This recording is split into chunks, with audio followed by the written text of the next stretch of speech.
Director of the Thunderbolts, Jake Schreier, promises that despite what you've heard, it is not true that the Thunderbolts will be incomplete.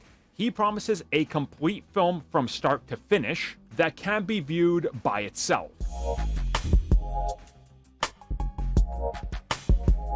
So once again, we're not going to know whether any of this is true or not up until we see the film.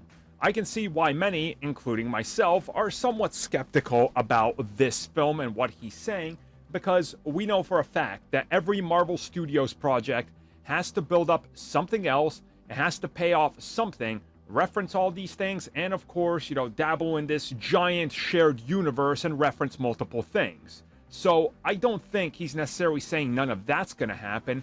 I think what he's saying is when you really think about this, you're going to get a full story here that's largely complete. Obviously they're going to have to reference events from The Falcon and the Winter Soldier and the rest of the MCU and who John Walker is and the events of Black Widow and Yelena and Taskmaster when they obviously butt heads as teammates in the film, right?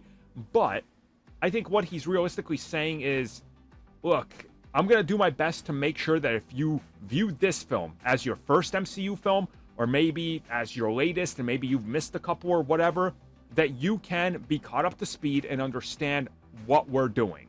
And in my opinion, that's exactly how you need to handle every MCU film. I don't think, outside of the Avengers, you need to make a film that's going to set up these giant things that are, like, literally universe-changing. And we saw that with Quantumania. That film has that problem because not as many people saw it. So their first introduction to Kang might be missing now, or they've only seen it in Loki but not in Quantumania. So there's a lot here that he's saying that I think is good, but also some that could be interpreted wrong or worrying. So we're gonna see what happens. I do trust that he's maybe gonna deliver a film that is everything he's promising, but again, if all the leaks are true, come on.